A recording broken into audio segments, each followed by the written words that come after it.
बहुत बहुत शुक्रिया। Praise God, brother. God is renewing your youth.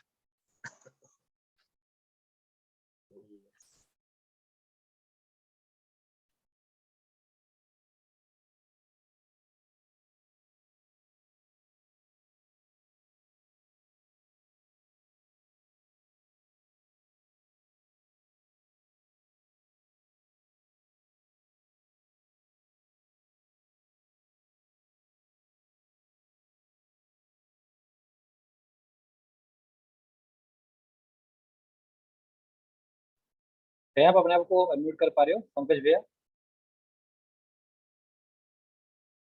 बस समझ रहे हो, एक second.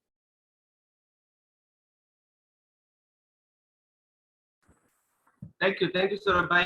Good evening, brothers. Good evening, brother Mangesh, brother Kaushal. Good evening. Good evening, brother Pankaj. Good to see कैसे you हैं? all. हम लोग ठीक हैं, आप कैसे हैं? बहुत ठीक है भैया। गर्मी क्या कह रही है वहां पर? गर्मी तो बहुत खतरनाक है। अरे यार,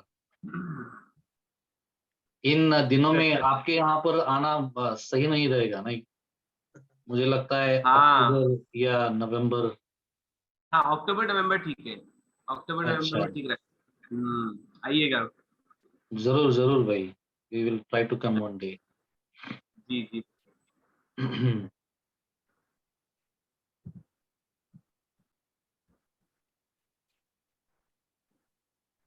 Shall we start now? Yes, brother. Yes yes.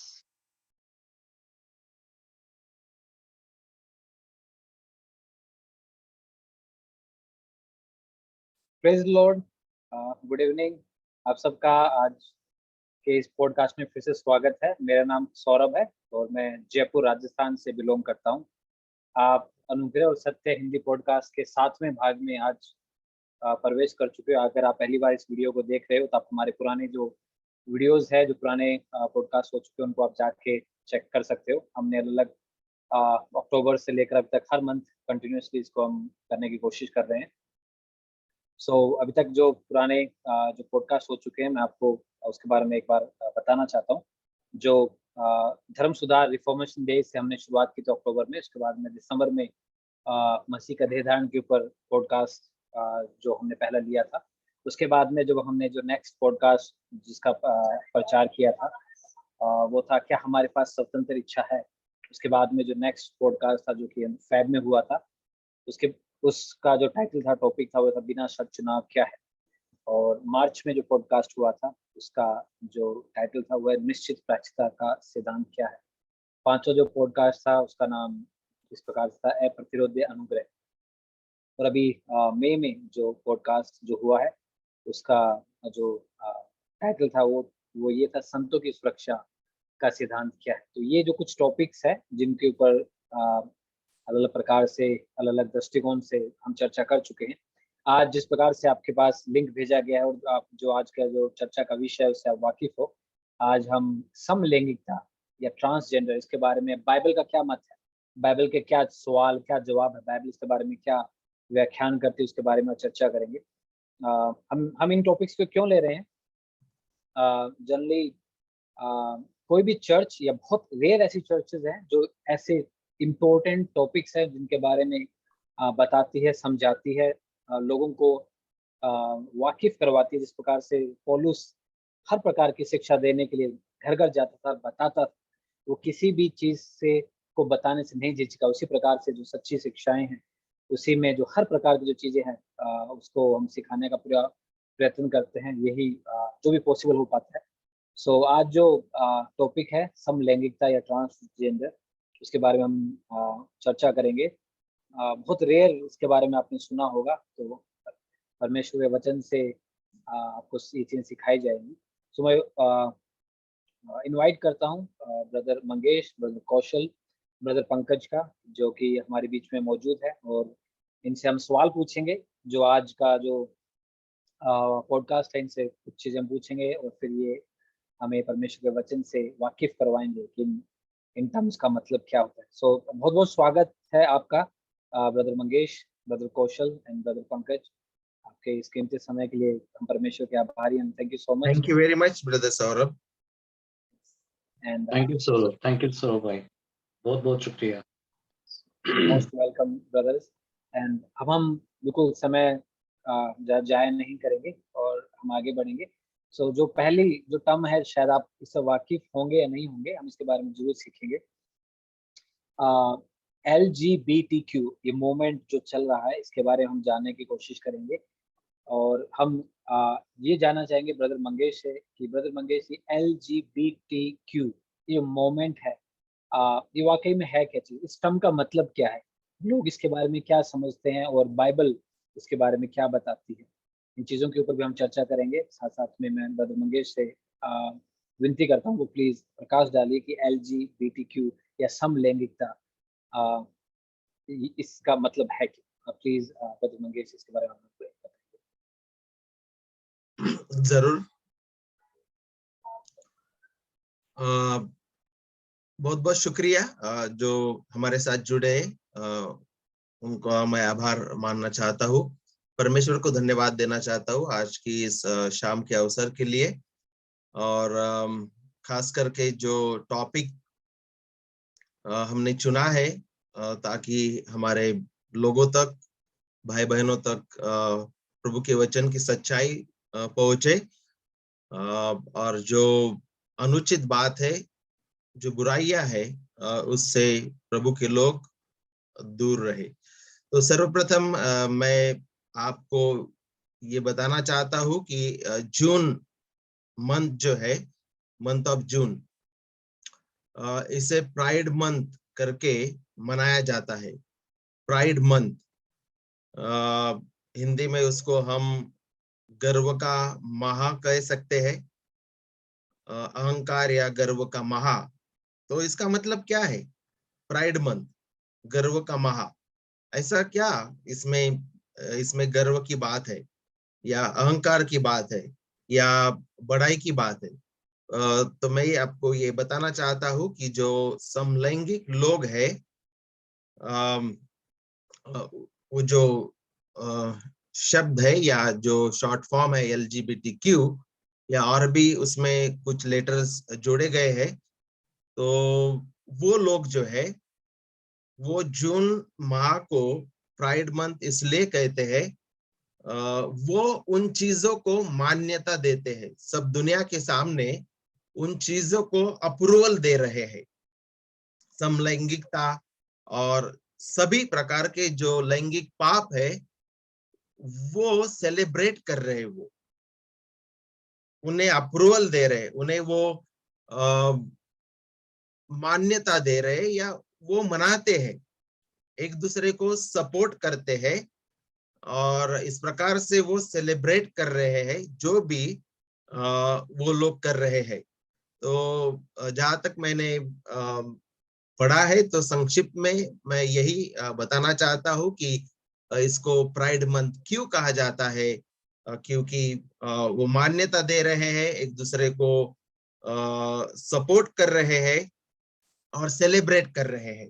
जो भी घिनौना काम परमेश्वर और प्रभु के वचन के विरुद्ध हो रहा है, उसका सेलिब्रेशन किया जा रहा है.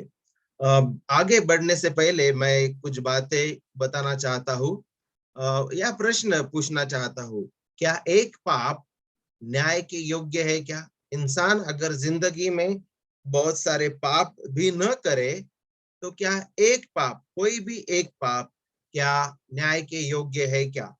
और बाइबल हमें बहुत स्पष्ट रूप से बताती है कि इंसान का एक पाप भी उसे दंड या न्याय के नीचे ला सकता है, परमेश्वर के क्रोध के नीचे ला सकता है.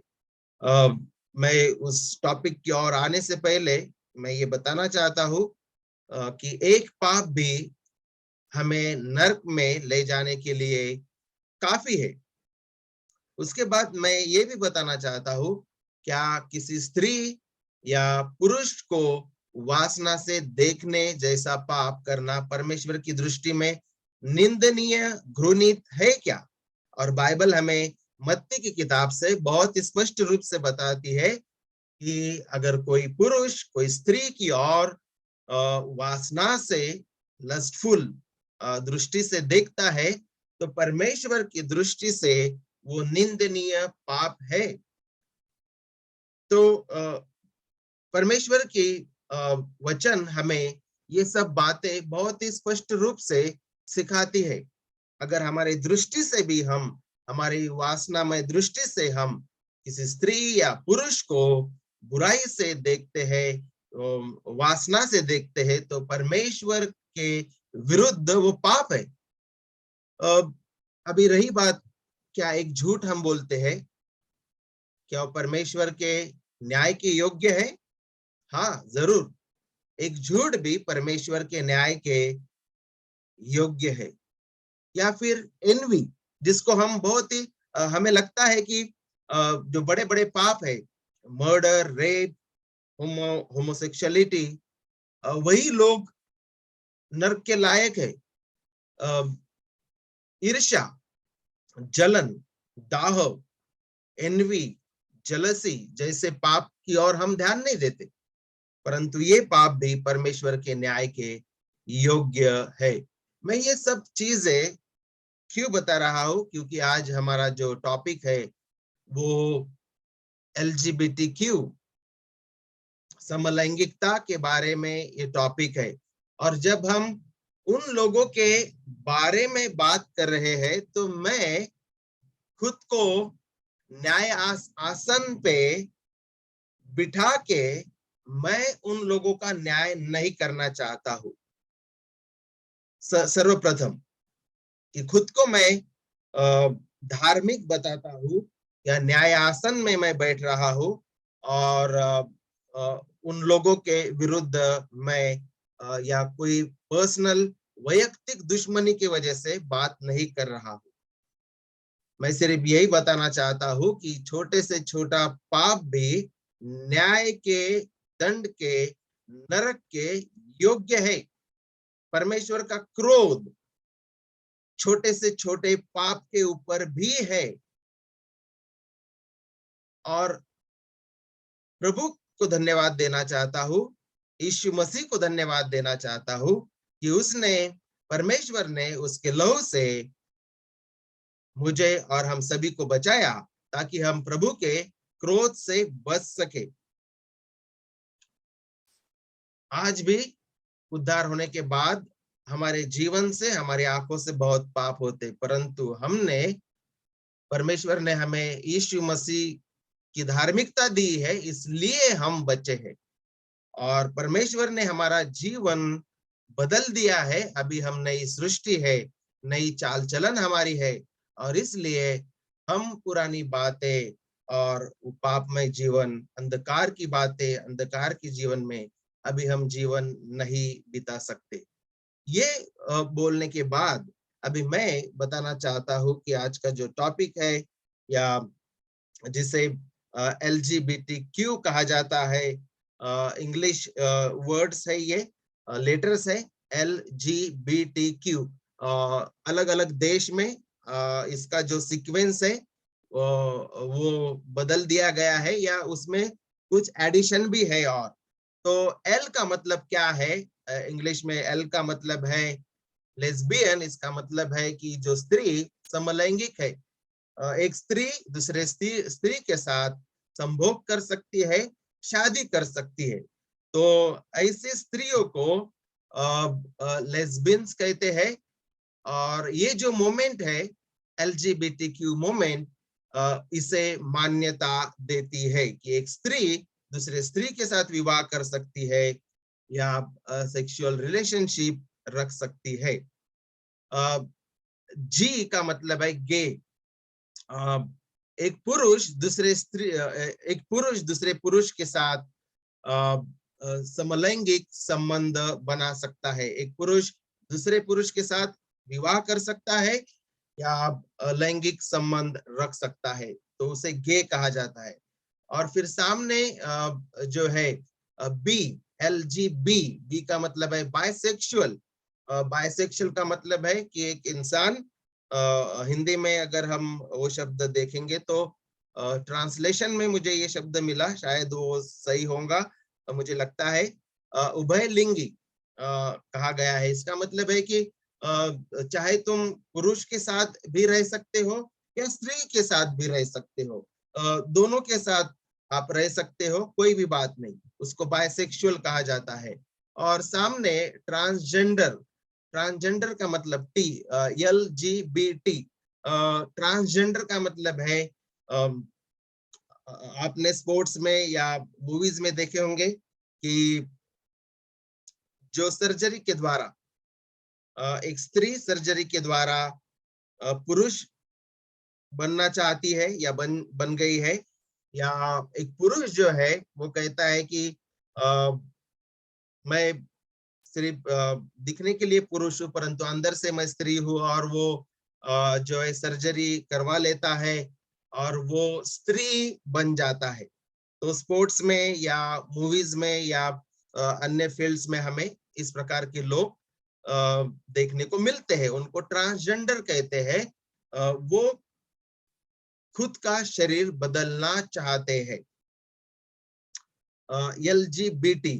और सामने क्यू का जो लॉन्ग फॉर्म है वो क्यूअर या क्वेश्चनिंग, ऐसा लॉन्ग फॉर्म दिया गया है। तो ये लोग जो है नॉन बाइनरी इनको कहा जाता है, वो खुद की पहचान पुरुष या महिला के रूप में खुद की पहचान का चयन नहीं करना चाहते। तो इस प्रकार के लोग, तो LGBTQ का जो लॉन्ग फॉर्म है इस प्रकार से है, और हिंदी में संक्षिप्त में समझाने की कोशिश मैंने की है। और ये जो लोग हैं ये कहते हैं कि परमेश्वर ने, या परमेश्वर को तो मानते नहीं, जो परमेश्वर को मानते हैं वो लोग ये कहते हैं कि मुझे इसी प्रकार से बनाया है, प्रभु ने इस प्रकार से मुझे बनाया है। या जो परमेश्वर को लोग नहीं मानते वो कहते हैं कि मैं इस प्रकार से ही हूँ। फिर दूसरा कारण एक्सक्यूज वो देते हैं कि प्रेम तो प्रेम ही है, किसी के साथ भी किया जा सकता है। अब इस प्रकार का डेफिनेशन या इस प्रकार की व्याख्या वो प्रेम की करना चाहते हैं। प्रेम तो प्रेम है, आप लोग कर्मठ है, फैनेटिक है, तो इस प्रकार से वो बातें करते हैं।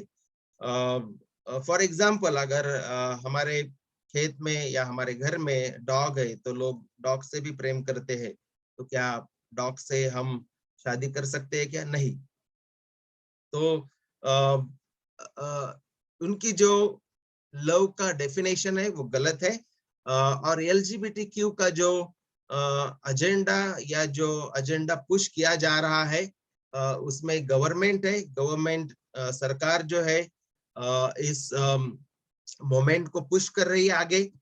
फिर वो स्कूल की किताबें हो या एजुकेशन सिस्टम हो, कंपनीज है, बड़े बड़े कंपनीज, इंटरनेशनल मल्टीनेशनल कंपनीज है, अमेज़न, माइक्रोसॉफ्ट और ऐसी जो बड़ी कंपनीज है, लगभग सभी कंपनीज जो है इस एजेंडा को पुश कर रही है और इसको आगे बढ़ा रही है। फिर जब हम मूवीज की बात करते हैं, फिल्म इंडस्ट्री की बात करते हैं, हॉलीवुड, बॉलीवुड, जो मूवीज के मेन सेंटर है दुनिया के, वो भी इस एजेंडा को पुश कर रहे हैं। और उनके मूवीज के द्वारा टीवी सीरियल हो या फिर कार्टून्स हो या बच्चों की जो मूवीज है उसके द्वारा भी ये एजेंडा, ये मूवमेंट आगे और आगे बढ़ाई जा रही है। कार्टून और फिल्मों के माध्यम से जैसे टॉय स्टोरी, मुझे लगता है कि जो बच्चे हैं उन्हें टॉय स्टोरी पसंद है और देखते हैं, तो टॉय स्टोरी में भी इस प्रकार की किरदार जो है बताए गए हैं। मेरे पढ़ने में आया कि अलीशा नाम का जो किरदार है, लेडीज किरदार है, वो अपने उसे एक साथीदार मिलती है और उसके साथ अपना परिवार वो शुरू कर देती है। तो इस प्रकार का टॉय स्टोरी में भी उन लोगों ने अंजाम दिया है। डिज्नी डिज्नी में भी जो है इस एजेंडा को बढ़ाया जा रहा है। जब मैं पढ़ रहा था तो एक परिवार, क्रिश्चियन परिवार है, मेलिसा जेकब्स और उनके पति जेरमी, सेंट लुइस में रहते हैं। उनके 7 बच्चे हैं और उन्होंने डिज्नी प्लस, वो कहते हैं कि हमने डिज्नी प्लस को रद्द कर दिया है, क्योंकि वो कह रहे हैं कि उनके कई कार्यक्रमों में अब एक पारंपरिक परिवार नहीं है और इसके बजाय समलैंगिक, ट्रांसजेंडर, इस प्रकार के चरित्रों को वो लोग उजागर कर रहे हैं और सेलिब्रेट कर रहे हैं। डिज्नी प्लस जो है इस प्रकार के जो कैरेक्टर्स है, चरित्र है, उन्हें मना रहे हैं। वो कहते हैं कि कई शो में बच्चे खुले तौर पर अपने माता पिता का अनादर करते हैं, वो भी डिज्नी जो है सेलिब्रेट कर रहे हैं। हम अपने बच्चों को जो सिखाने की कोशिश कर रहे हैं एज अ क्रिश्चियन, वो चैनल जो है कार्टून्स होंगे या वो चैनल्स होंगे, उसके विपरीत वो शिक्षा दे रहे हैं। इसका मतलब है कि बिब्लिकल टीचिंग, पवित्र शास्त्र के विरुद्ध वो टीचिंग दे रहे हैं और बच्चों का माइंड जो है या ब्रेन वॉश किया जा रहा है ताकि वो LGBTQ मूवमेंट से चाहत रख सके, प्यार कर सके। ये नॉलेज उनको उनके ऊपर थोपा जा रहा है। एजुकेशनल सिस्टम हो, मूवीज हो या मीडिया के द्वारा या लिटरेचर के द्वारा बच्चों को बिगाड़ने का काम ये संस्था कर रही है। यह हमें बहुत ही स्पष्ट रूप से सीखने को मिलता है। 10 साल पहले या 15 साल पहले ये छिपा एजेंडा था उनका, छुप छुप के ये सब बातें कर रहे थे, परंतु अभी वो खुलेआम ये सब बातें दुनिया के सामने ला रहे हैं। एक क्रिश्चियन होने के नाते हमारा ये फर्ज है कि इन लोगों के लिए दुआ करना चाहिए। उन्हें जो समलैंगिक लोग हैं, अशुद्धता में फंसे हुए लोग हैं, वो परमेश्वर की दया, करुणा और अनुग्रह के पहलीवर नहीं है। परमेश्वर की दया उन तक पहुंच नहीं सकती, ऐसी बात नहीं है। वो मैं क्यों कहना चाहता हूँ, क्योंकि सुसमाचार उद्धार के लिए, सभी प्रकार के लोगों के उद्धार के लिए परमेश्वर की सामर्थ्य है। और पौलुस हमें 1 कुरिन्थियों 6 में यही कहता है कि सब में पहले वो कहता है कि मूर्ति पूजक, परस्त्रीगामी, लुच्चे, पुरुषगामी, ऐसे लोग परमेश्वर के राज्य के वारिस नहीं होंगे, परंतु वो एक बहुत ही अद्भुत बात वहां पे उस वचन में कह रहा है, और तुम में से कितने ऐसे ही थे। इसका मतलब they have hope, this people have hope, इनको आशा है, यीशु मसीह में आशा है। और पौलुस कह रहा है कि तुम पुरुषगामी थे, चोर थे, लुच्चे थे, परस्त्रीगामी थे, तुम लोग ऐसे थे, परंतु प्रभु यीशु मसीह के नाम से और हमारे परमेश्वर की आत्मा से धोए गए और पवित्र हुए और धर्मी ठहरे। इसका मतलब है church has a work to do. कलसिया को परमेश्वर ने कार्य दिया है, इन लोगों तक भी सुसमाचार पहुंचाना कलसिया की जिम्मेदारी है। बहुत बार हम लोग ऐसे लोग जब दिखते हैं तो हमारा मुंह हम घुमा देते हैं, हम डिस्टेंस मेंटेन करने की कोशिश करते हैं और हम में से कोई भी इन लोगों तक सुसमाचार ले जाने की तैयारी नहीं बताता। परंतु पौलुस कह रहा है कुरिन्थियों की मंडली को कि आप भी इस प्रकार से ही थे, आप में से कुछ लोग, परंतु यीशु मसीह ने आपको बचाया। तो इन लोगों को भी आशा है। और जैसे शुरुआत में ही मैंने कहा था कि एक छोटा पाप फिर वो एनवी का पाप हो सकता है या होमोसेक्सुअलिटी का पाप हो सकता है। तो हम अगर होमोसेक्सुअल नहीं है तो हम बहुत ही बड़े न्याय आसन में बैठे हुए हैं, ऐसी बात नहीं है। हमारा एक पाप हमें नरक में ले जाने के लिए काफी है, परंतु यीशु मसीह के लहू में हम धोए गए हैं। यीशु मसीह की धार्मिकता हमें दी गई है और यीशु मसीह हमारा मुक्तिदाता है। उसकी दया और कृपा से हम बच गए हैं। इसलिए अभी हम नई उत्पत्ति है, नई सृष्टि है और नया जीवित क्रम ही जीते हैं। और इन सब घिनौने बातों से, इन घिनौने पापों से परमेश्वर उसकी आत्मा के द्वारा हमें दूर रखता है।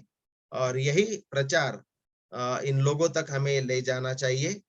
और ये जो भयानक बात एलजीबीटीक्यू मूवमेंट के द्वारा हो रही है, उन्हें उनमें जागरूकता लाना जरूरी है।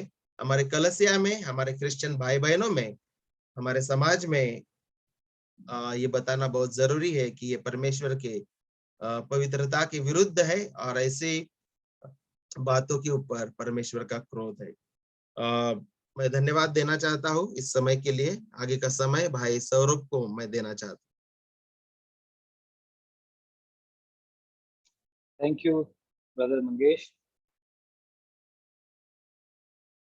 Thank you. आपने इस टर्म के बारे में वाकिफ करवाया। आपने बताया कि जो समलैंगिकता के जो पाप में जो लिप्त लोग हैं, वो इस मंत्र को छाती ठोकते हैं कि हम पाप करने में घमंड महसूस करते हैं। आपने उसके बारे में हमारे प्रकाश डाला और आपने ये बताया कि एक पाप है, चाहे वो छोटा हो चाहे वो बड़ा हो। एक पाप, छोटा पाप या किसी प्रकार का कोई भी पाप क्यों ना हो, वो हमें नरक की आग में हमेशा के लिए डालने के लिए काफी है। परमेश्वर धन्यवाद हो कि आपने हमें वो पर्सपेक्टिव दिखाया कि हम जजिंग सीट पे नहीं है, हम उस थ्रोन पे नहीं है, लेकिन हम उस कॉन्टेक्स्ट में इस चीज को समझ रहे हैं जो खुद थ्रोन पे विराजमान है, जो परमेश्वर विराजमान है, वो किस प्रकार से देखते हैं। उस प्रकार से आपने हमें वो पर्सपेक्टिव समझाने की कोशिश की। और बहुत अच्छी चीज आपने जिस प्रकार से बताया कि लोगों के पास जो प्रेम है, जो प्यार की परिभाषा है, वो उनके पास सही नहीं है। लोग अपने पेट से भी प्यार करते हैं लेकिन उनसे शादी नहीं करते। तो वो जो मिसकंसेप्शन है, जो बॉलीवुड के द्वारा या मूवीज, अलग अलग प्रकार की मूवीज, चैनल्स हो गए, सीरियल्स हो गए, सॉन्ग्स हो गए, उनके द्वारा जो इम्पार्ट किया जा रहा है, तो जो एक wrong picture of marriage, wrong picture of love, उसके बारे में आपने हमारे सभी लोगों की आंखें खोली। और आपने जिस प्रकार से बताया कि साथ साथ में आपने अवेयर करवाया कि किस प्रकार से जो नेक्स्ट जनरेशन है वो इम्पैक्ट हो रही है। जो चीज आज से 10-15 साल पहले छुपे रूप में की जाती थी, आज वो खुलेआम की जा रही है। अभी इस 10-15 साल के पीरियड में अगर देखा जाए तो आने वाले 5-10 साल के अंदर हम इमेजिन भी नहीं कर सकते कि किस हद तक ये बढ़ जाएगी। और जिस प्रकार से आपने हमें चिताया कि स्कूल्स हो गए, कॉलेजेस हो गए, जगह जगह ये जो एंटी बिब्लिकल जो नॉलेज है वो इम्पार्ट किया जा रहा है। और हमारी जो जनरेशन, हमारे बच्चे हैं, वो कहीं ना कहीं इन तमाम प्रकार की चीज़ों से इन्फ्लुएंस हो रहे हैं। आप जैसे मूवी के बारे में बता रहे थे, तो इंडिया में बहुत सारी मूवीज है। एक दोस्ताना करके मूवी है जिसमें जॉन अब्राहम और अभिषेक बच्चन ये गे का रोल प्ले करते हैं और उसको प्रमोट किया गया है। तो इस प्रकार से ये छिपे रूप में, शटल फॉर्म में जिस प्रकार से शैतान काम कर रहे हैं, आपने उनसे वाकिफ करवाया। हम शुक्रगुजार हैं परमेश्वर के। थैंक यू आपके इन एफर्ट्स के लिए। अभी भी हम छोटी चीजें जानना चाहेंगे और मैं इस वक्त विनती करता हूँ ब्रदर पंकज से कि वो हमें बताएं कि बाइबल, पवित्र शास्त्र, इसके बारे में प्रत्यक्ष और अप्रत्यक्ष रूप से किस प्रकार से प्रकाश डालता है। यीशु मसीह स्वयं इस बारे में क्या हमें बताते हैं, और जो उनके चेले थे, जो उनके द्वारा चुने हुए चेले थे, वो भी समलैंगिकता के ऊपर किस प्रकार से हमें अवगत करवाते हैं।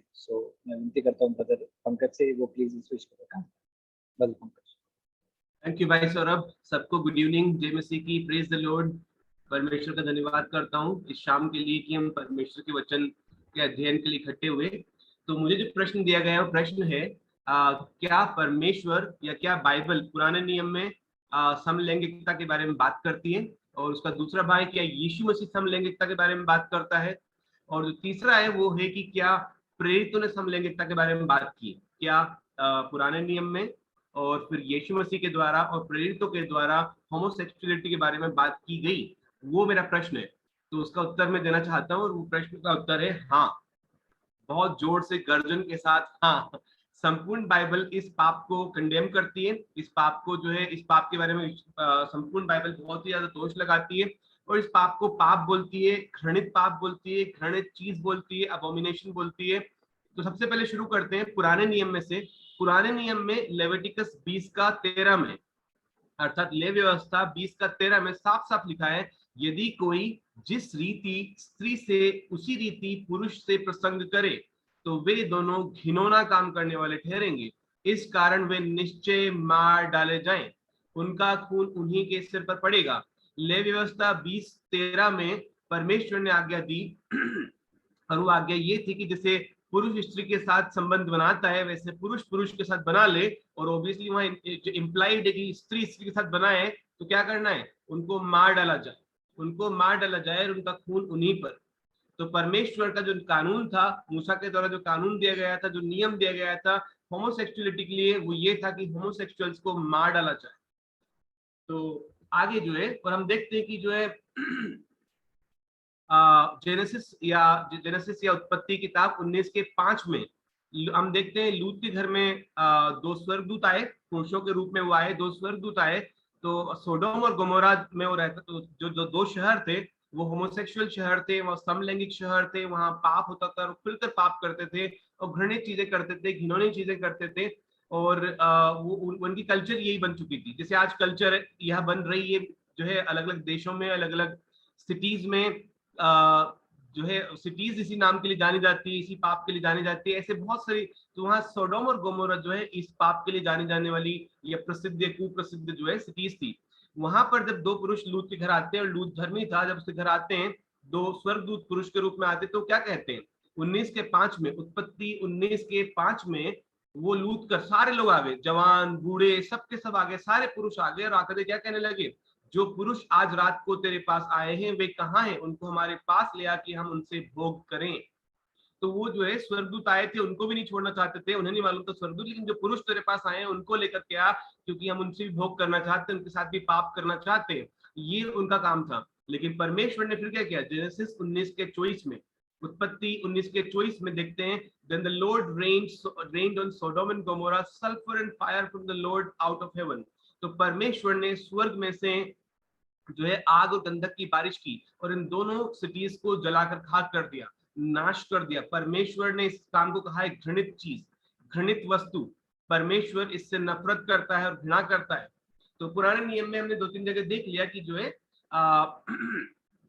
परमेश्वर समलैंगिकता से या अननेचुरल सेक्स से नफरत करता है, घृणित जानता है उसको, और वो दंड भी देता है। अगर पश्चाताप नहीं करेगा मनुष्य तो परमेश्वर उसे दंड देगा। जो पश्चाताप करता है, यीशु मसीह की शरण में आ जाता है, उसके सब पाप क्षमा होते हैं, होमोसेक्सुअलिटी भी। लेकिन जो पश्चाताप नहीं करेगा और इसी काम में बना रहेगा, उसके लिए ये दंड है। सोडोम और गोमोरा हमारे लिए एग्जाम्पल से, उदाहरण है। और इस पर क्या बरसा था, आग और गंधक बरसा था। और नरक क्या होगा, आग और गंधक की झील होगी, जहां सारे के सारे पश्चाताप नहीं करने वाले समलैंगिक मनुष्य जाएंगे, और पुरुष और स्त्री जाएंगे। अब बात आती है कि जो है यीशु मसीह ने इस बारे में कभी बात नहीं किया। जो है बहुत सारे जो है होमोसेक्सुअल्स ऐसे ही बात बोलते हैं कि यीशु मसीह ने तो कभी होमोसेक्सुअलिटी के बारे में बात नहीं किया, कभी कंडेम नहीं किया, कभी भी उसने इसके बारे में कुछ नहीं बोला। तुम क्रिश्चियंस क्यों बोलते हो, क्या तुम यीशु मसीह के फॉलोअर्स नहीं हो? लेकिन मैं कहना चाहता हूं आपको कि यीशु मसीह ने इस बारे में बात किया। आप कहीं कहाँ किया? अभी जो मैंने वर्सेस पढ़े थे वो यीशु मसीह के ही शब्द थे। संपूर्ण बाइबल यीशु मसीह की बाइबल है। संपूर्ण बाइबल में जो कुछ लिखा है वो यीशु मसीह ने ही लिखा है।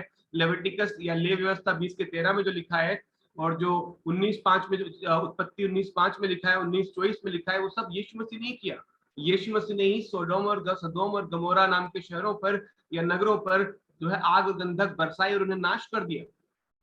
यीशु मसीह ने ही किया है। तो हम ऐसे कोई जो है कि यीशु मसीह कुछ और बोलेगा, पुराना नियम कुछ और बोलेगा, ऐसा नहीं है। संपूर्ण पवित्र शास्त्र यीशु मसीह के ही शब्द है, यीशु मसीह के ही शब्द है। तो प्रभु, और फिर जो है अगर स्पष्ट रूप से सुनना चाहते हैं आप, यीशु मसीह ने कहा है कि भाई जब पृथ्वी पर अवतार लेकर के आया था, जब वो देह धारण कर करके आया था, तब उसने कब कहा? तो हाँ, उसने कहा है, मत्ती 19:4-6 में कहा है। क्या कहा है उसने?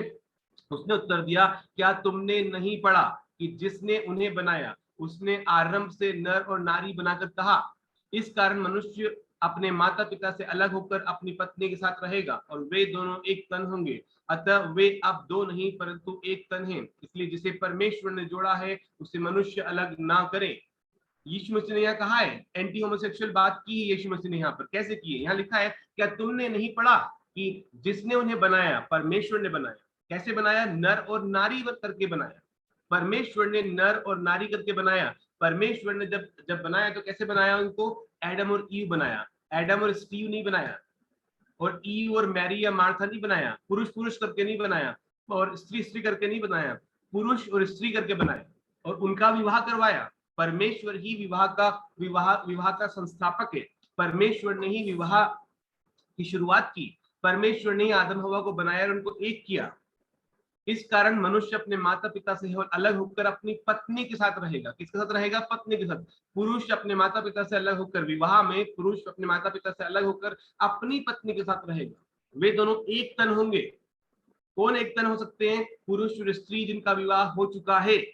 पुरुष पुरुष नहीं, स्त्री स्त्री नहीं। और अगर ऐसा करते हैं तो वो पाप करते हैं, जो कि किसी भी तरह से जो है सही नहीं है, नेचुरल नहीं है, अननेचुरल है। अब बात कर, तो यीशु मसीह ने साफ साफ यहाँ कह दिया, किसी के पास कोई बहाना नहीं है। आगे प्रेरितों ने क्या, प्रेरित इस बारे में बात करते हैं? हाँ, प्रेरित इस बारे में बात करते हैं। रोमन्स 1:26-27 में लोग अक्सर जो है इन जो वर्सेस हैं उन वर्सेस को गलत मतलब निकालने की कोशिश करते हैं। फॉर एग्जाम्पल जो है सोडोम और गोमोरा में जो है इसलिए परमेश्वर ने जो है आग और गंधक जो है स्वर्ग से बरसाई थी क्योंकि उन्होंने वो इनहॉस्पिटेबल थे।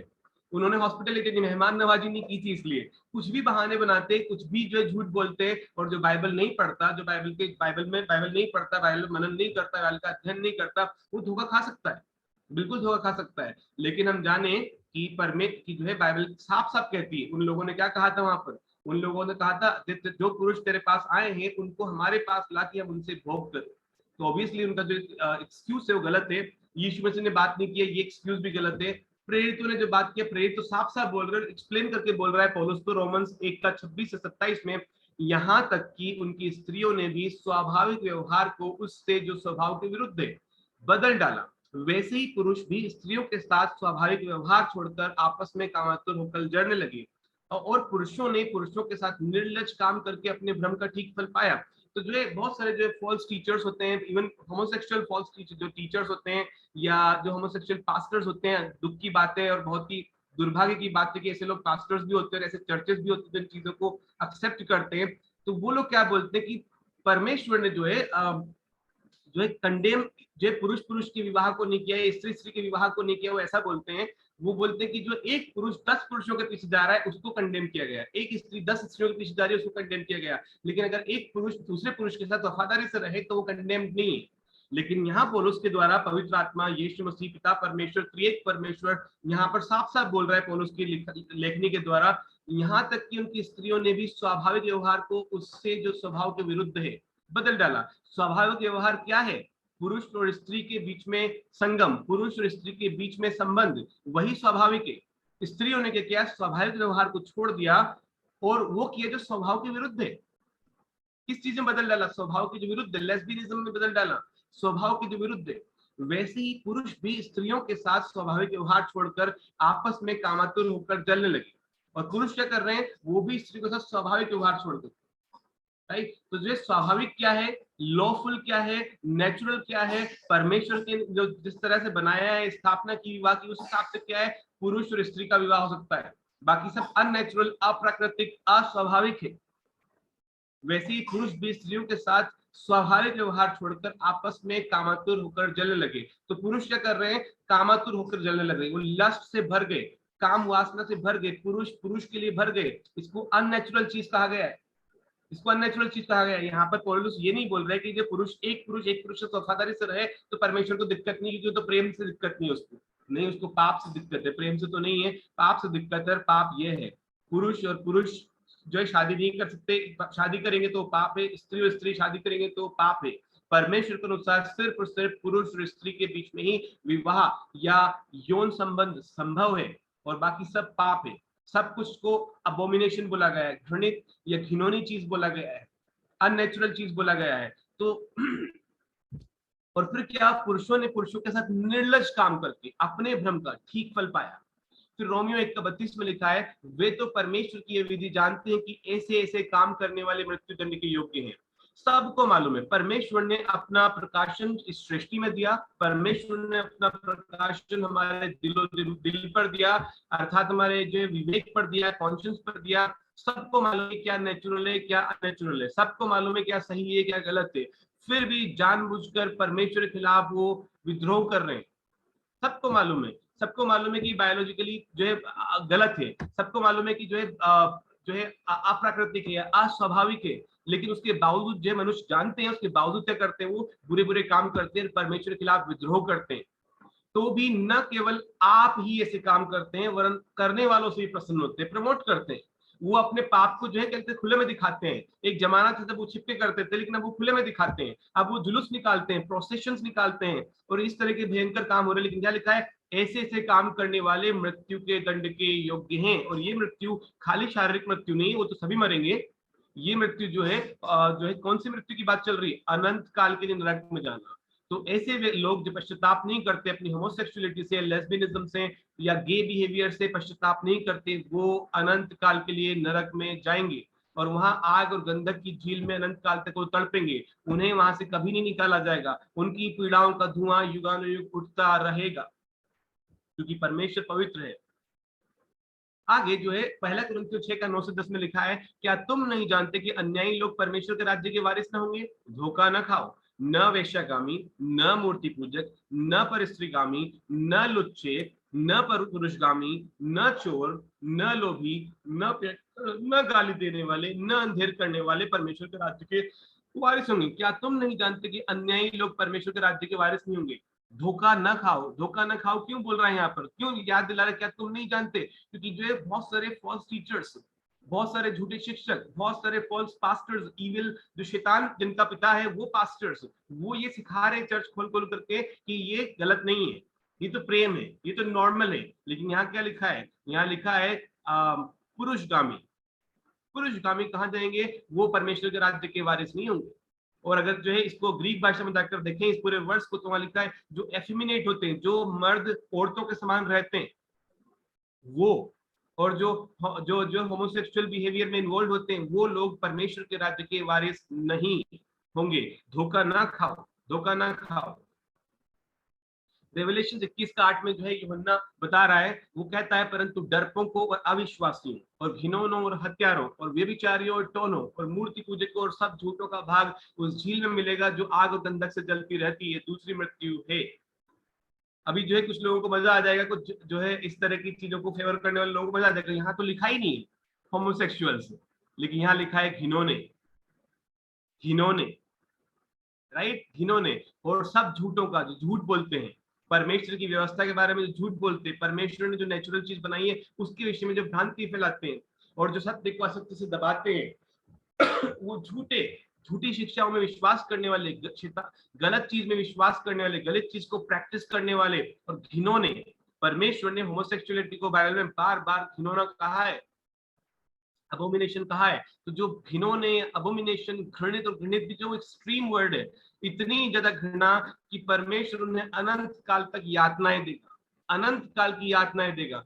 तो सब घिनौने, होमोसेक्सुअल घिनौने भी, अगर वो यीशु मसीह में विश्वास करके पश्चाताप नहीं करते, अगर वो ये नहीं मानते कि प्रभु यीशु मसीह मेरे पापों के लिए क्रूस पर चढ़ा, कब्र में गाड़ा गया, तीसरे दिन जी उठा, उस पर विश्वास करने से उद्धार होगा, अगर ये विश्वास नहीं मानते, विश्वास नहीं करते, पश्चाताप नहीं करते, अपने पाप से बचने के लिए, उद्धार पाने के लिए, अपने पाप से छुटकारा पाने के लिए यीशु मसीह की शरण में नहीं आते, तो वो आग और गंधक की झील में जाएंगे और ये दूसरी मृत्यु है।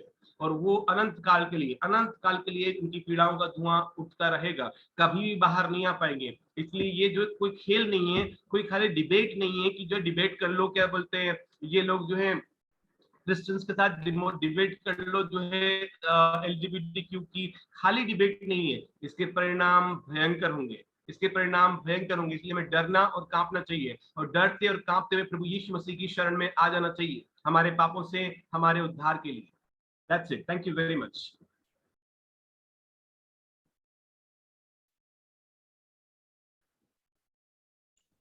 Thank you so much brother Pankaj.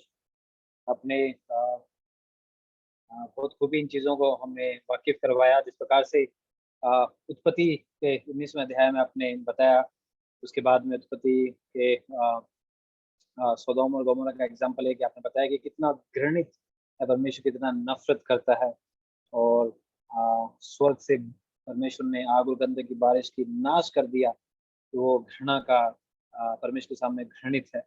सो हम परमेश्वर धन्यवाद देते हैं कि आपने इस चीज़ को हमारे सामने अच्छे से समझाया। साथ में आपने ये चीज़ भी हमें बताया कि संपूर्ण पवित्र शास्त्र परमेश्वर की प्रेरणा से लिखा गया है। इस प्रकार से हम देखते हैं पूरी बाइबल जो है उसमें हार्मनी है। ऐसा नहीं कि यीशु मसीह कुछ और कह रहे हैं, पिता कुछ और कह रहा है, पवित्र आत्मा कुछ और कह रहे हैं। तीनों के अंदर परफेक्ट हार्मनी है। जो कुछ भी हुआ है वो इसलिए हुआ है क्योंकि तीनों एक परमेश्वर, उनके बीच में हार्मनी है। उन तीनों की इच्छा के अनुसार हुआ है जो भी अभी तक हुआ है। तो जो पिता कहता है वो पुत्र कहता है, वो पवित्र आत्मा ने बाइबल में चीज लिखी हुई है। इन चीजों के आपने हमें समझाया। साथ साथ में आपने ये भी यीशु मसीह के द्वारा ये भी साफ साफ लिखा गया है, आदम के लिए हव्वा बनाई गई, और जो शादी है वो सिर्फ और सिर्फ पुरुष और स्त्री के बीच में ही संभव है। उसके ऊपर आपने प्रकाश डाला, और अपोस्टल्स भी इसके ऊपर बार बार बताते हैं। और जो इस प्रकार के पापों से प्रेम करते हैं, जो उनके जितने भी बहाने हैं, या फिर वो कितने भी कोशिश करें अपनी उन अभिलाषाओं को, अपने उन पापों को छुपाने के लिए, वचन साफ उनको एक्सपोज करता है कि वो गलत है, वो पाप में लिप्त हैं, और डायरेक्ट नरक की ओर बढ़ने वाले, वेग से बढ़ने वाले लोग ठहरे हैं। सो आपने ये भी चीज बताई कि सब जानते परमेश्वर ने व्यवस्था को हमारे हृदय पर रखा हुआ है, सबको पता है, लेकिन फिर भी वो अपने रिबेलियस जो एटीट्यूड है, जो सिंफुल नेचर है, उसके वजह से वो लगातार इसको करना चाहते हैं, वो रिबेल करना चाहते हैं। So thank you so much brother Pankaj.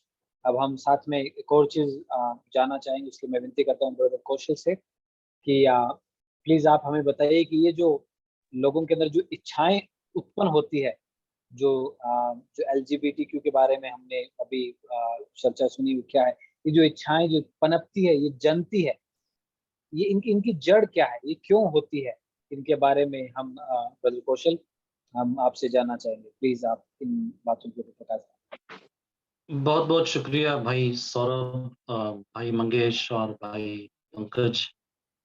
आपने बहुत अच्छी तरह से हमें ये जो LGBTQ मूवमेंट है, वो ये जो आंदोलन है उसके बारे में आपने हमें बहुत सरलता से पवित्र शास्त्र बाइबल से हमें सीख दी।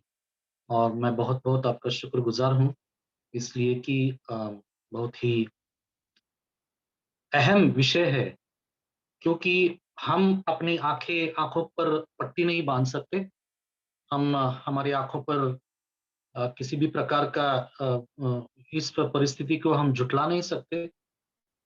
शायद अगर ये परिस्थिति, ये जो हालात है जो हमारे इर्द गिर्द है, शायद कल हमारे सामने होंगी, और इसीलिए ये हमारा उत्तरदायित्व है, हमारी जिम्मेदारी है एक कलीसिया के पास्टर्स के नाते, कि हम अपनी कलीसियाओं को इन चीजों के बारे में आगाह करें, उनको पवित्र शास्त्र से अच्छी तरह से सीख दे, ताकि जब इन परिस्थितियों का सामना हमारे भाइयों बहनों को करना पड़े, तब वो परमेश्वर के गौरव के लिए इन चीजों का सही तरीके से सामना कर सके।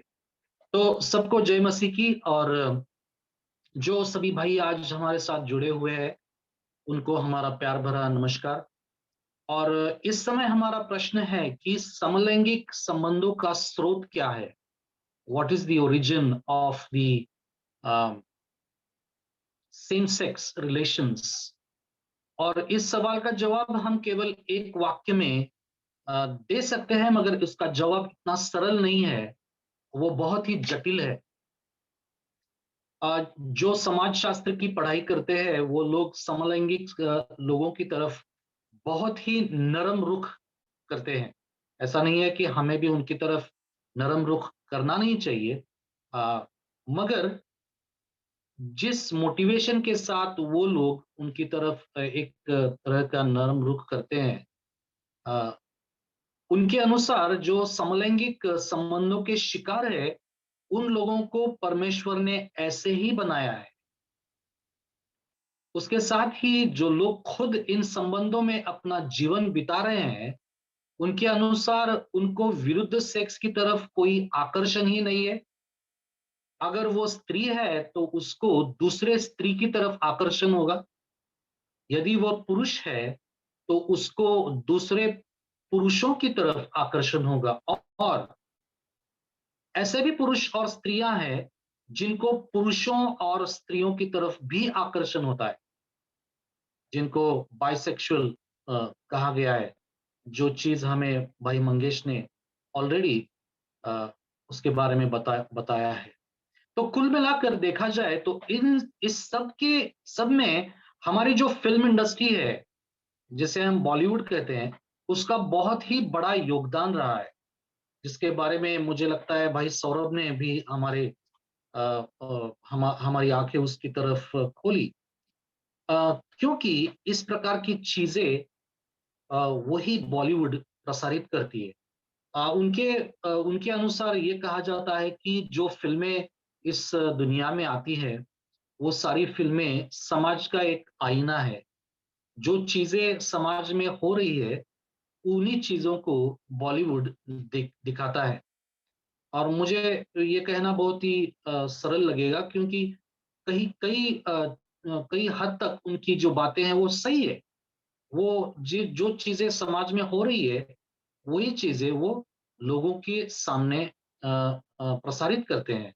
मगर बहुत बार जो चीजें समाज में नहीं है, वो चीजें भी बॉलीवुड लोगों के सामने पेश करते हैं, और जिसकी वजह से लोगों को एक तरह का मोटिवेशन मिलता है कि अरे, अगर ये आदमी ये चीज कर रहा है तो मैं क्यों नहीं कर सकता हूं, है ना।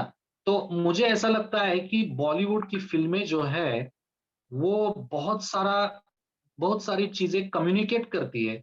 और मुझे खेद से ये कहना पड़ता है कि 100% में से 99% फिल्में जो है वो गलत चीजों का कम्युनिकेशन समाज की तरफ बढ़ाते हैं। ठीक है। तो हालांकि हमें इस सवाल का जवाब ढूंढना है कि इन संबंधों का स्रोत क्या है, और इसके जवाब के लिए हमें केवल और केवल बाइबल के पास ही जाना पड़ेगा। और हमें मालूम है कि इसका सही जवाब उत्पत्ति की पुस्तक और उसका 3 अध्याय, उसमें हमें मिलेगा। वहां पर हमें ये बताया गया है कि आदम और हव्वा ने पाप किया, और इसी पाप की वजह से मनुष्य पापों का भागीदार बना। और वहां पर हमें देखने को मिलेगा कि जो आज्ञाएं परमेश्वर ने आदम और हव्वा को दी थी, उन सभी आज्ञाओं के खिलाफ वो गए। जो कुछ भी परमेश्वर ने बताया था, उससे आगे जाने की मनुष्य ने हमेशा से ही एक जुर्रत की है, और यही जुर्रत हमें इस आंदोलन में देखने को मिलती है। जो व्यवस्था परमेश्वर ने बनाई है, उसके खिलाफ जाना हमेशा से ही मनुष्य की फितरत रही है।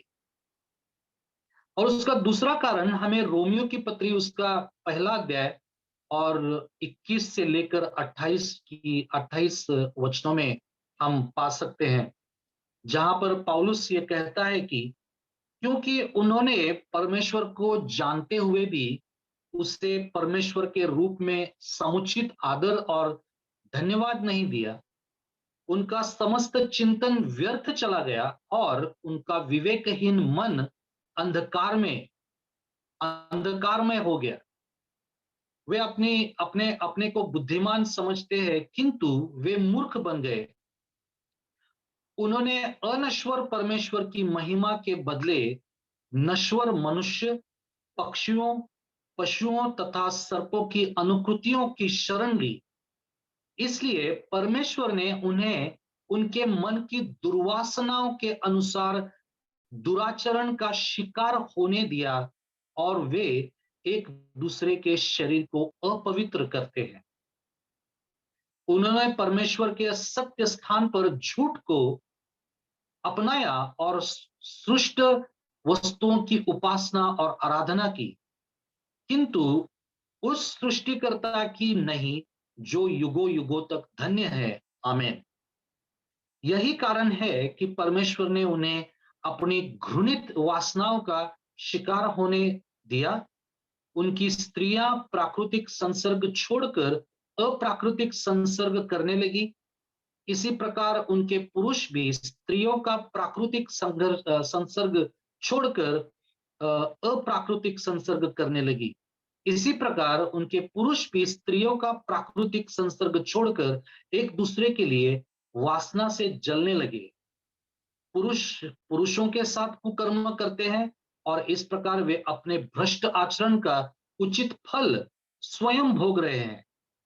उन्होंने परमेश्वर का सच्चा ज्ञान प्राप्त करना उचित नहीं समझा, इसलिए परमेश्वर ने उन्हें उनकी भ्रष्ट बुद्धि पर छोड़ दिया, जिससे वे अनुचित आचरण करने लगे। तो भाइयों और बहनों, मुझे ऐसा हमें सबको यही प्रतीत होता है कि इन सारे वचनों में 2 बार हमें ये बताया गया है कि परमेश्वर ने उन लोगों को उन दुर्वासनाओं के अधीन किया, स्वाधीन किया। और आखिरी आयत में परमेश्वर का वचन ये भी कहता है कि परमेश्वर ने उन्हें उनकी भ्रष्ट बुद्धि पर छोड़ दिया, जिससे वे अनुचित आचरण करने लगे। तो समलैंगिक संबंधों का जो स्रोत है, समलैंगिक संबंधों का स्रोत क्या है, इस सवाल का जो जवाब है वो यही है कि इन संबंधों का स्रोत परमेश्वर के अस्तित्व का इनकार करना है। किसी ने ऐसा कहा है, somebody has said this, कि अगर आप ये मानते हैं कि परमेश्वर का अस्तित्व है ही नहीं, तो आपके लिए सब कुछ मुमकिन है। उसके साथ ही अगर हम परमेश्वर के व्यवस्था के विरुद्ध जा रहे हैं, तो उसका भी स्रोत परमेश्वर के अस्तित्व के इनकार में ही है। और ये जो लोग, ज्यादा से ज्यादा लोग जो इस आंदोलन में शामिल है, उन सभी लोगों का जो विश्वास है, वो विश्वास यही है कि परमेश्वर अस्तित्व में नहीं है। इस आंदोलन में कई लोग ऐसे भी हैं जो बहुत बुरी हालातों के शिकार हो चुके हैं, और इन हालातों की वजह से ये लोग इस आंदोलन में आ गए हैं। मुझे आज भी याद है जब मैं 2003 में मुंबई में 8 महीनों के लिए मैं वहां पर मेरा इंटर्नशिप कर रहा था। मैं यूबीएस में पढ़ रहा था उस वक्त, यूबीएस पूना में। तो उस वक्त हमें 8 महीनों के लिए मुंबई में इंटर्नशिप में रखा गया था। तो उस समय हमें अलग अलग मिनिस्ट्रीज में रखा गया था। कई बार हमें जो ये गे लोग हैं, जो षंड लोग हैं, उन लोगों के बीच भी हमें मिनिस्ट्री करने के लिए कहा गया था, और हमने उन लोगों तक मिनिस्ट्री की। और मुझे बहुत खेद से ये कहना पड़ रहा है कि जो किन्नर लोग थे वो ये ऐसा कह रहे थे कि हमें परमेश्वर ने ही ऐसा बनाया है। और मुझे खेद से ये कहना पड़ता है कि मैं भी वैसा ही विश्वास करता था, मगर जब मेरी आंखें परमेश्वर ने उसके वचन की तरफ खोली, तो मुझे ये दिखाई दिया कि ये सही नहीं है, ये गलत है, ये पापी है। और जब मैं उनके साथ वार्तालाप करता था, तब मुझे ये प्रतीत हुआ कि जो लोग इन व्यवसायों में उन लोगों को धकेल दिया गया है, वो सारे जो लोग थे, वो बहुत ही कठिन परिस्थितियों में से आए हुए। और मुझे खेद से कहना पड़ रहा है कि उस वक्त मुझे सच्ची तरीके से सुसमाचार की जानकारी नहीं थी, और उन तक मैं सुसमाचार पहुंचा नहीं पाया। मगर आज मैं ये कह सकता हूं कि जब मेरा अगर उनके साथ इनकाउंटर हुआ, तो आज मुझे जो सुसमाचार सही तरीके से मालूम पड़ा है, वो सुसमाचार मैं सही में उन लोगों के साथ शेयर करूंगा। मगर मोटा मोटी तरफ जो है वो मुझे लगता है कि जो लोग इस आंदोलन में शामिल हुए हैं, उन सारे लोगों का जो विश्वास है वो यही है कि परमेश्वर अस्तित्व में नहीं है।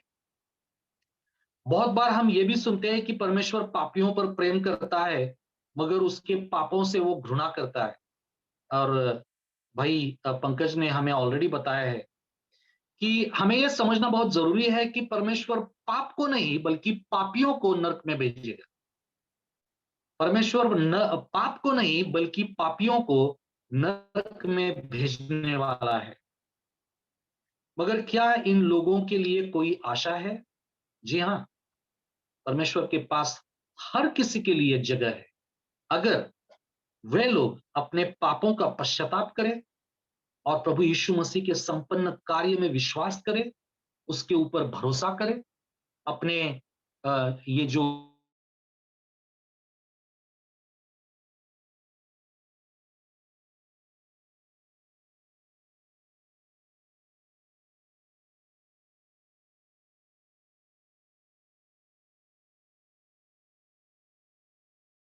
मुड़ जाए, तो परमेश्वर के पास हर किसी व्यक्ति के लिए जगह है, क्योंकि यीशु मसीह क्षमा करने वाला खुदा है, परमेश्वर है। Thank you very much.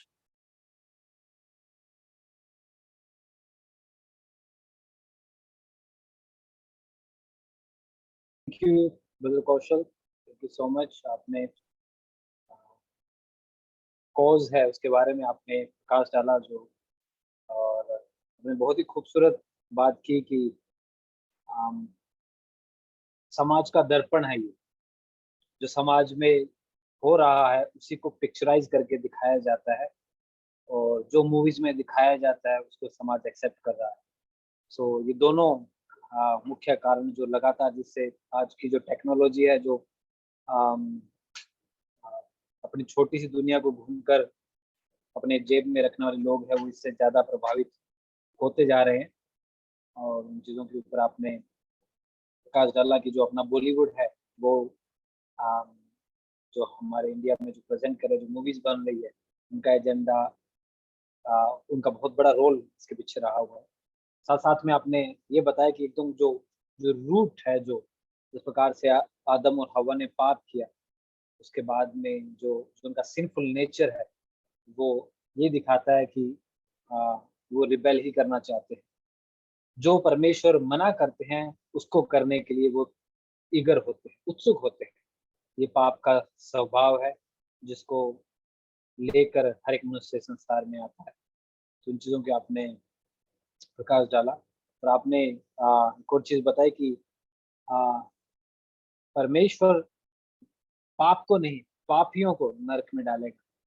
लोग अभी भी आ, अपने आप को सिंपथाइज करने की कोशिश करते हैं, और ऐसे पास्टर्स और लीडर जो इस तथ्य को इस प्रकार से प्रेजेंट करते हैं जैसे कि बाइबल की आयत हो।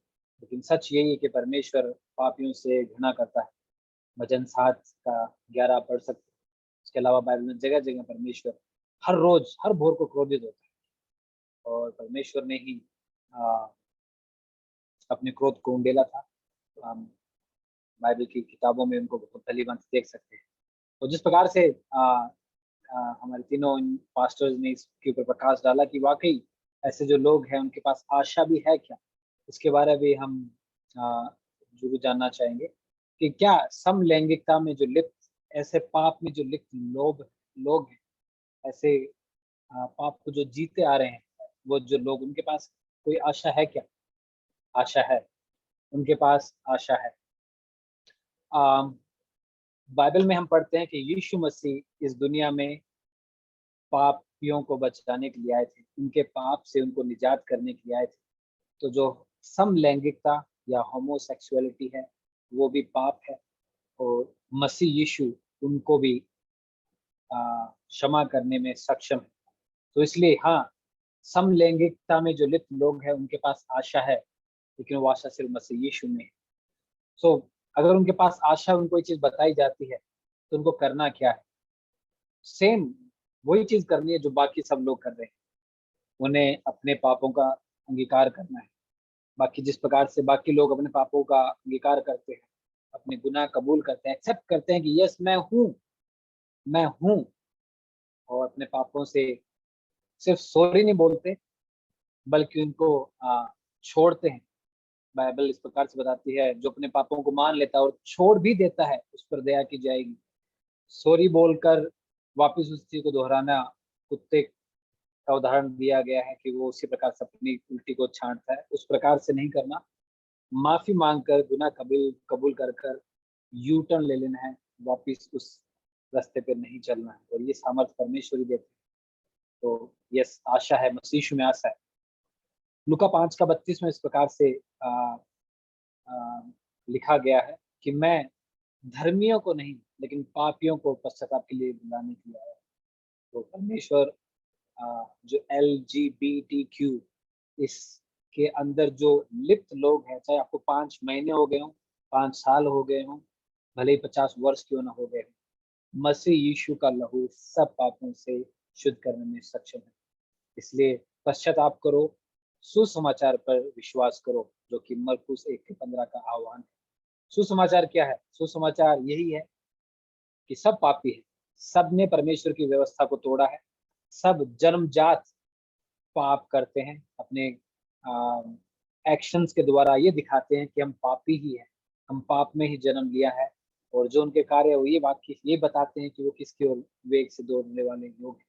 और सुसमाचार ये बताता है कि पाप की मजदूरी मृत्यु है, और जितने लोग इस दुनिया में हैं जो पाप को जीवन शैली के रूप में जीते हैं, उन सब के ऊपर परमेश्वर का क्रोध उंडेला जाएगा, वो नरक की ओर बढ़ने वाले लोग हैं।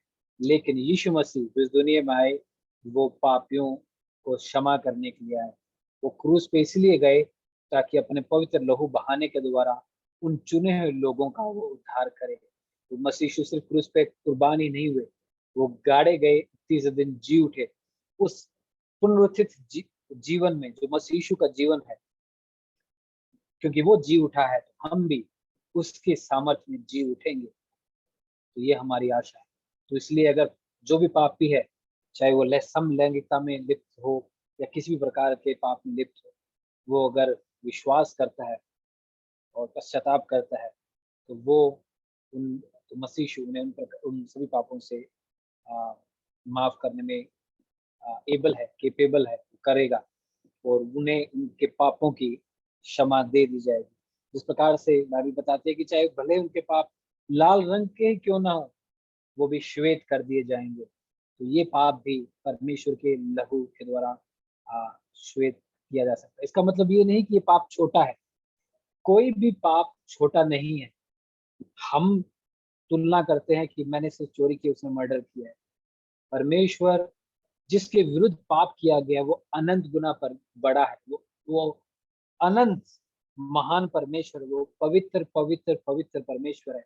तो कोई भी जो पाप किया जाता है वो उस अनंत महान बड़े परमेश्वर के विरुद्ध किया जाता है, जो पवित्र पवित्र पवित्र है। तो किसके विरुद्ध पाप किया गया है, इसलिए कोई पाप छोटा नहीं होता। तो हमें इस चीज को समझना है। और इस प्रकार से 1 तिमोथी उसका 1 अध्याय उसके 15वीं आयत में हम इस प्रकार से पढ़ते हैं, यह बात सच है और हर प्रकार से मानने की योग्य है कि मसीह यीशु पापियों का उद्धार करने के लिए जगत में आया। आगे वो खुद को इस प्रकार से बोलता है, जिनमें सबसे बड़ा मैं हूँ। तो हमें भी ये समझना है कि मसीह यीशु पापियों का उद्धार करने के लिए आया है, और हमें उस उद्धारकर्ता की जरूरत है। तो आइए हम उस परमेश्वर के आगे पश्चाताप करें, माफी मांगे, गुनाह कबूल करें। जो कोई उस मसीह यीशु के नाम लेगा, गुनाह कबूल करेगा, माफी मांगेगा, उसके पाप क्षमा किए जाएंगे, वो बचा लिया जाएगा। ये तो कोई काम दूसरा है। इसका 21वीं आयत में इस प्रकार से पढ़ते हैं।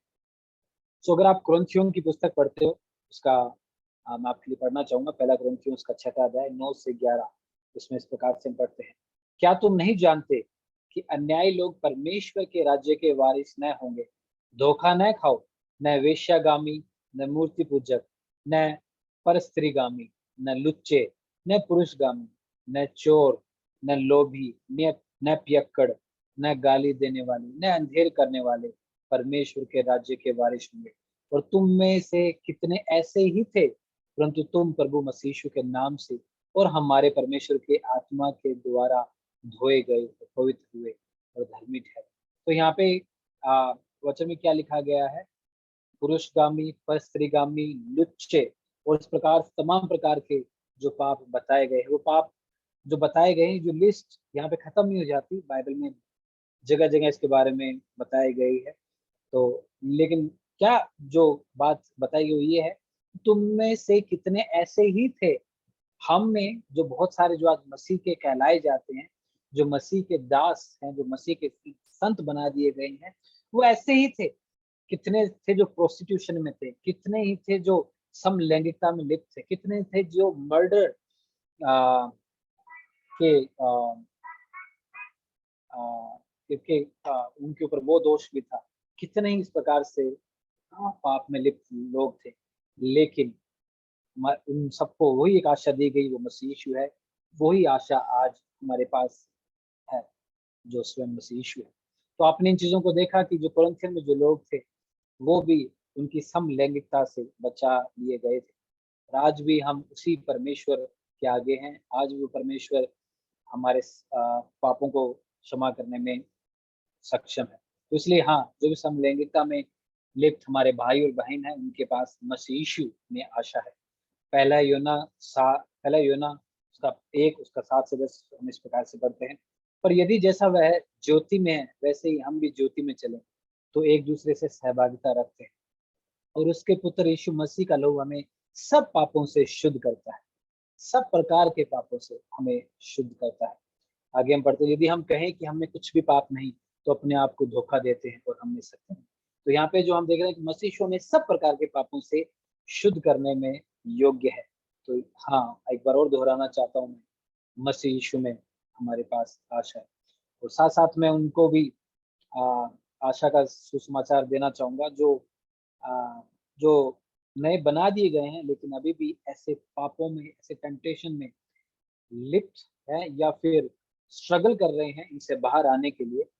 सो जिस प्रकार से आपने अभी देखा कि मसीह यीशु ने जो पाप का जो प्रभाव है, जो उसका मेन जो जड़ है या जो सांकले हैं, उनसे परमेश्वर ने आजाद कर दिए। इसका मतलब ये है कि हम परमेश्वर के द्वारा आजाद कर दिए गए हैं, लेकिन हमारा जो शरीर है उसका अभी उद्धार नहीं हुआ है। इसलिए आत्मा और शरीर के बीच में हमेशा एक फाइट चलती रहती है। तो ये चीज हम समझते हैं। इसलिए जो मेरे भाई और बहन जो इस चीज से स्ट्रगल कर रहे हैं, उनको यही बताना चाहेंगे कि हम मसीह के सामर्थ्य से हम ओवरकम कर सकते हैं। इसके लिए हमें मसीह यीशु पे के वचन की जो सामर्थ्य है, इस पे हमें बने रहना है। और पवित्र आत्मा की जो सामर्थ्य है, जो हमारे अंदर जो बोई गई है, वो जो सामर्थ्य है, वो हमें एक विजयी जीवन जीने के लिए प्रेरित करती है। तो इसलिए हमें निराश नहीं होना। हमें हमारे मसीह भाई बहन, उनकी हमें मदद ले सकते हैं। उनके आगे जो करीबी जो ऐसे लोग हैं जो आपके लिए प्रार्थना करते हैं, आपके लिए प्रयत्न करते हैं, जो चाहते हैं कि आप इन चीजों से बाहर आओ, तो आप उनकी सहायता ले सकते हो। और ताकि सब मिलकर हम मसीह के देह में बड़े समानता, बड़े उन चीजों से बाहर आए। और जिस प्रकार से भजन 119 का 11 में हम इस प्रकार से लिखा हुआ है, दाऊद इस प्रकार से कहता है कि मैंने तेरे वचनों को मेरे अंदर संजो लिया है, ताकि मैं तेरे विरुद्ध पाप न करूं।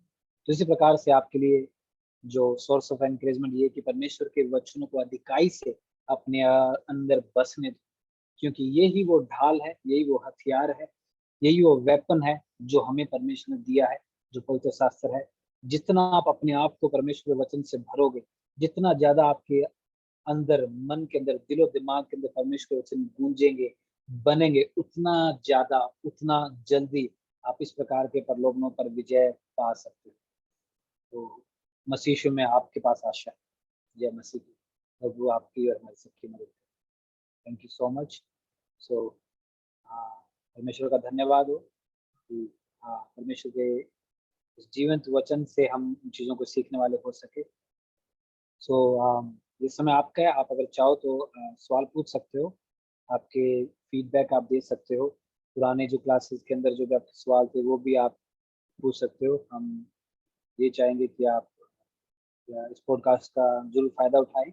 साथ साथ में जो हमारे ये जो चैनल आप इनको सब्सक्राइब कर सकते हो और लोगों के साथ शेयर कर सकते हो जिनको आप देखते हो कि जो इस प्रकार के पाप में लिप्त हैं, या फिर आप चाहते हो कि ये जो शिक्षाएं हैं वो लोगों तक पहुंचे जिनके बारे में ना मात्र लोग ही चर्चा करते हैं। तो मैं ये चाहूंगा कि आप इससे जरूर इस्तेमाल करें, आप जरूर कोशिश करें और इन चैनल्स का आप कर सकते हो। और आगे भी आप हमें सजेस्ट कर सकते हो कि आने वाले दिनों में जब हम पॉडकास्ट लें तो कौन से ऐसे विषय हैं जो आप चाहते हो कि उनके ऊपर चर्चा की जाए, जो आपके आसपास जो आप चाहते हो, ताकि हम उन चीज़ों को चुनें और हम फिर अगले पॉडकास्ट या आगामी जो पॉडकास्ट है उसमें हम उनके बारे में जो चर्चा करेंगे।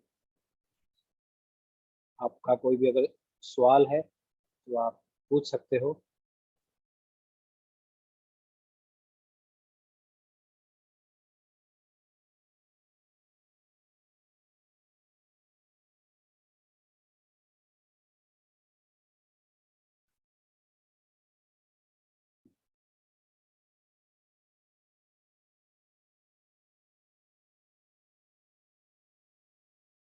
चलो, आई थिंक आपके कोई सवाल अभी नहीं आ रहे हैं।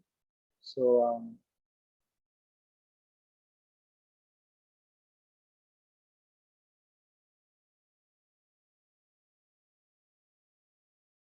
यस, आपने एक चैट बॉक्स में एक सवाल आया है।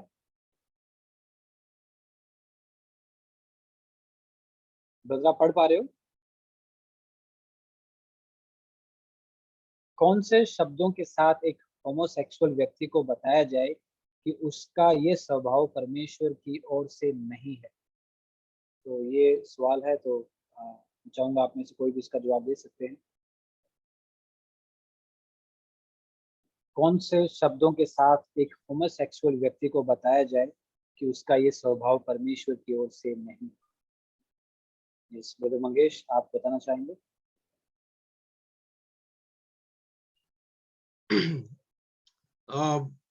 जो सुसमाचार हम सभी लोगों को बांटते हैं, वही सुसमाचार जो प्रभु यीशु मसीह का सुसमाचार है, प्रभु यीशु मसीह के बारे में वो सुसमाचार है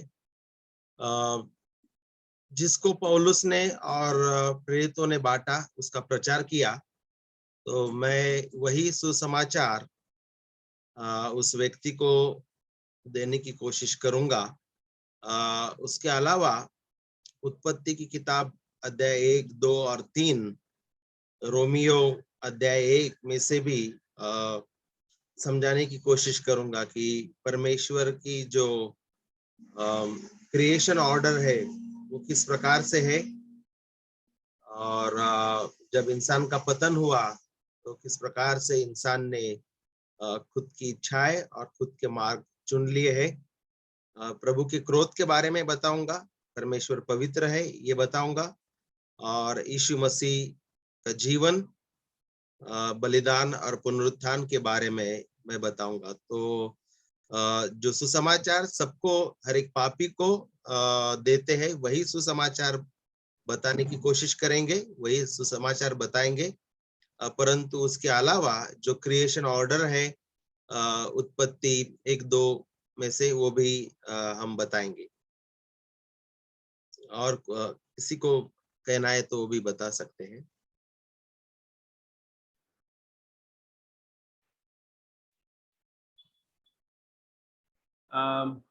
थैंक यू ब्रदर मंगेश, आपने बहुत अच्छा समझाया। जस्ट एक दो थॉट्स जो मेरे मन में आ रही हैं वो यही कि ब्रदर प्रशांत ने पूछा था कि कैसे उसको समझाएं कि परमेश्वर की ओर से नहीं है। तो मेरे ख्याल से तो हमने जो पूरा सेशन लिया उसमें उत्तर मिल गया होगा। फिर से रिपीट कर देता हूँ, कैसे समझाएं, क्योंकि परमेश्वर इस पाप को कंडेम करता है, वो इसके खिलाफ बोलता है, वो इसको दंड देता है। तो वो खुद जो है हमको ऐसा बना करके कैसे दंड दे सकता है? मुझे रे कंफर्ट के बारे में याद आ रहा है, रे कंफर्ट ही था शायद, जिसने एक होमोसेक्सुअल ने बोला but I was born like this, तो रे कंफर्ट बोलता है I was also born like this. क्या मतलब था? जब होमोसेक्सुअल ने बोला रे कंफर्ट से कि I was born like this, तो रे कंफर्ट ने बोला I was also born like this. हम सब पापी पैदा हुए, माँ के गर्भ से हम पापी हैं, हम सब विद्रोही हैं, परमेश्वर ने जो चीजें दी उसकी खिलाफत करने वाले ही पैदा हुए हैं। तो उसका उस व्यक्ति का जो होमोसेक्सुअल व्यक्ति था उसका आर्गुमेंट वही ध्वस्त हो गया। एक तो ये वही ध्वस्त हो गया कि मैं ऐसा बनाया गया हूँ। तो दूसरी चीज ये कि परमेश्वर हम किसी को पापी करके नहीं बनाया। परमेश्वर ने आदम और हवा को पवित्र करके बनाया था, जैसे कि ब्रदर मंगेश ने बनाया। हम जेनेसिस अकाउंट बता सकते हैं कि परमेश्वर ने स्त्री और पुरुष बनाया था, पापी करके नहीं बनाया। परमेश्वर ने पवित्र करके बनाया, अच्छा करके बनाया। जब मनुष्य ने पाप किया तो उसके सारे जो वंश हैं, सारे जो बच्चे हैं, जनरेशन है, वो सब पापी पैदा हो रही है। तो परमेश्वर ज्योति है, उसमें कुछ भी अंधकार नहीं। परमेश्वर किसी को पाप करने का प्रलोभन नहीं दे सकता, ना ही कोई और परमेश्वर को पाप करने का प्रलोभन दे सकता है। तो ये जो वर्सेस है कि परमेश्वर पाप करने का प्रलोभन नहीं दे सकता, ये है। परमेश्वर ने पवित्र करके बनाया, मनुष्य ने जो है विद्रोह करके जो है वो पापी बना। और हम चूंकि आदम ने पाप किया इसलिए हम सब पापी पैदा होते हैं, हमारे स्वभाव में पाप होता है, विद्रोह होता है। कोई किसी तरह का पाप करता है, कोई किसी तरह करता है, लेकिन पाप सब हमारे स्वभाव में ही है। रे कंफर्ट इस बात को समझाना चाह रहा था कि पाप स्वभाव में ही है। तो अब तो जो है, लेकिन हम विद्रोह कर रहे हैं, हम रिस्पॉन्सिबल है, हमें अपने पाप की संपूर्ण रिस्पॉन्सिबिलिटी खुद लेनी है, क्योंकि वो तो ज्योति है और उसमें कुछ अंधकार नहीं है। और जो इस बात को मान लेगा, पश्चाताप कर लेगा, उसका उद्धार हो जाएगा। लेकिन जो परमेश्वर को ही, पवित्र परमेश्वर को ही दोष लगाएगा कि तेरी वजह से हम ऐसे हैं, वो तो नरक में जाएगा और भी ज्यादा दंड पाएगा। तो उसे परमेश्वर का और भय दिखाया जाए, परमेश्वर किस तरह से उसके झूठ को कंडेम करता है कि अपने पाप का इल्जाम भी परमेश्वर पर लगा दो। वो जो है, बाकी तो फ्री विल दुनिया भर में करते रहते हैं, और जब ये आता है तो क्या बोलते हैं, परमेश्वर ने ऐसा बनाया, इस तरह से करते हैं। तो इस तरह से हम बात कर सकते हैं प्रशांत भाई, है ना? Thank you very much.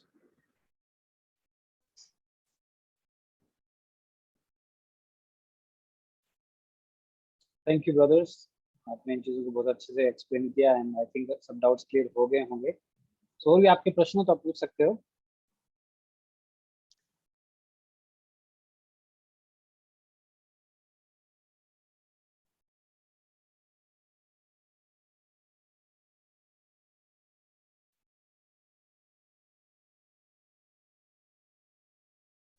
ठीक है, तो आई थिंक कोई प्रश्न नहीं आ रहे हैं, सो हम क्लोज करेंगे। एंड उसके साथ साथ I would like to thank brother Kaushal, brother Pankaj, brother Mangesh.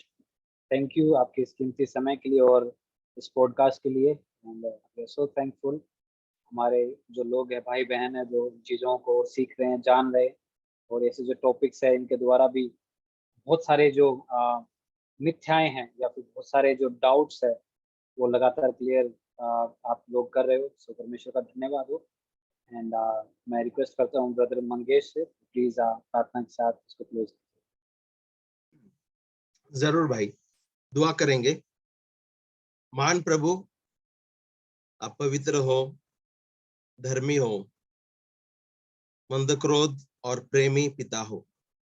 धन्यवाद देते यीशु मसीह में आपने हमें अनुग्रह और दया दी।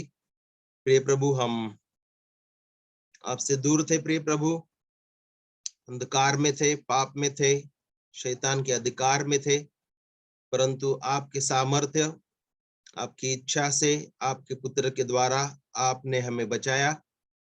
प्रिय प्रभु, हम आपकी प्रशंसा करते जो उद्धार प्रभु यीशु मसीह में आपने हमें दिया। आप प्रभु यीशु में आपने हमें नई सृष्टि बनाई, नया जीवन दिया और नई आशा दी। प्रिय प्रभु, सभी का श्रेय आपको देते हैं। अनुग्रह और सत्य हिंदी पॉडकास्ट के लिए धन्यवाद देते प्रिय प्रभु, जो सभी भाई बहन यहाँ पे इकट्ठा है और सभी पास्टर्स जो श्रम लेते हैं। प्रिय प्रभु, इसके द्वारा आपको महिमा मिले, आपके पुत्र का सुसमाचार की घोषणा हो, पापियों का उद्धार हो और आपकी कलसिया बांधी जाए।